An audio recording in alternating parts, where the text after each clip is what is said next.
My name is Luka. I'm actually the VP of product for people analytics here at CultureAmp.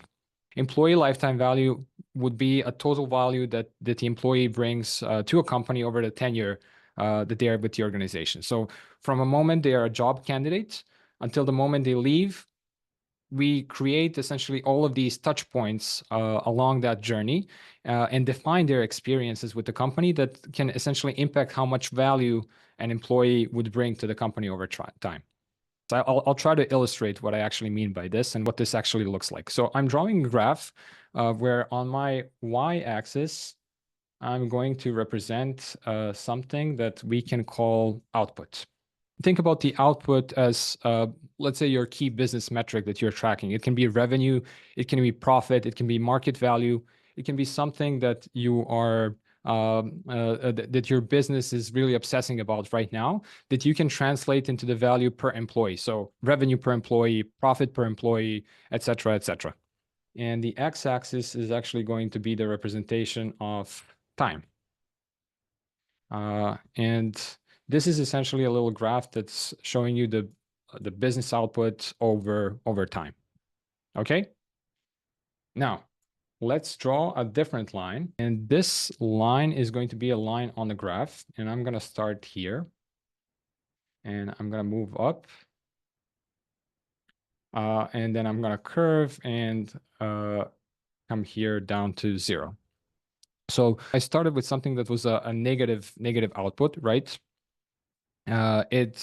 It is an expense and it slowly ramps up and creates some positive output. And at a certain point, it levels down to the 0. So what this line is the actual representation of the employee journey of your average employee.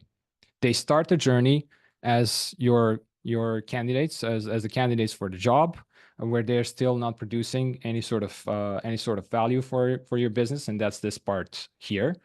Right. And one might argue that negative value is actually going to be even during the onboarding period until you ramp them up.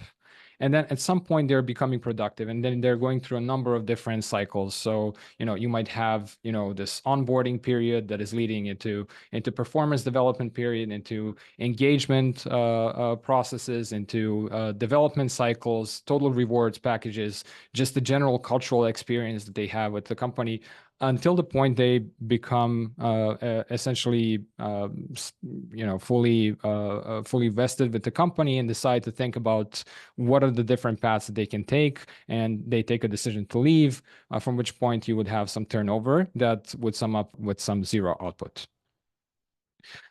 So think about the area under the curve here. So I can highlight that as well. So the green part here is the positive output that your employees would accumulate over time, with this part also being the negative, or your investment into these employees over time. So if you think about the employee lifetime value, it's about all these different touch points that are essentially generating this output under the curve. And as I mentioned, we can measure output as revenue per employee. That can be something that is averaged out, and then it can be weighted by employees' performance scores, et cetera, et cetera. But all of these different elements that we have along the way, like hiring, onboarding, performance management, one-on-ones, total rewards, promotions, etc., all of these moments are the ones that are correlating with the experience of your employees that would be impacting their end results, and thus changing the quality of this line. Now, let's draw another line. And let's say that this one is a representation of different kind of employee. And this employee actually had a much shorter recruitment cycle. So they had a shorter time to actually with a negative output. And then they ramped up much higher and much faster because their onboarding process was much more efficient than in this other scenario. And then maybe they had a performance cycle where they were managed to go a bit higher with their promotion rates, etc. And it impacted their productivity. And maybe they kind of had another cycle of promotions or something that extended their time with the company. At some point they have decided to leave, and we had a downslope that extended the time that they were with the company. So the tenure of this employee was much higher than the other one, and they were more productive over time. So in all these different touch points that we had along the way here, there was a stark difference between how we dealt with the changes between the two employees that ultimately impacted their productivity over time. And what I really love about this representation is there's a business output that is essentially tied to everything that we do in HR. And this here, this line over here, or this area over here, this is a product surplus that we can add. This is this amazing value that the HR is bringing to the table, and I think, in my opinion, this is a very perfectly simple model to explain the business value of HR.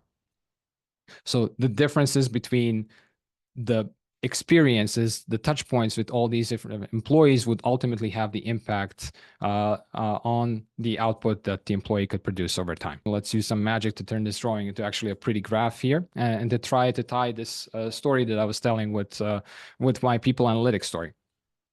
So what does data have to do with any of those points? So I was mentioning that there are a couple of touch points here. And the value of each of these touch points and the impact that they're going to have on the business outputs is also best explained through data. With data, we can describe actually hiring, we can describe onboarding, we can describe performance and compensation views, we can describe and define the cultural experiences, we can define also what are the decisions to leave and the turnover process too. We would know how much time it takes us to hire an employee. What are their candidate experiences through the process? What is the quality of hire and the time to productivity that we need to get someone that is fully productive? So what essentially we want to do is we want to combine all of these different data points that can help us really define the goals and the value of each of these touch points. So that we can actually connect that to the business value. So to truly drive this business impact, we need to understand what are all these critical elements along the employee journey. And my take is that this is the actual role of people analytics, to turn these intangibles into tangibles, to understand, to diagnose, and to pull all these right strategic levers, utilizing the data to increase this area under the curve that I was just previously mentioning, and that's the employee lifetime value. So how do we get this model into the hands of HR? How do we get HR actually excited about this, and how do we get HR to utilize this? Well, we actually need to marry this business output data, something that is coming from the sources that are usually not traditionally available to HR. We need to combine that with the full employee lifecycle elements and our employees' experiences and sentiment. And getting to implement this kind of model of HR has been very difficult traditionally to do. Now, what gets me actually super excited about this is that CultureAmp, as of last week, is the only player in the market that can provide all of our HR partners with these capabilities.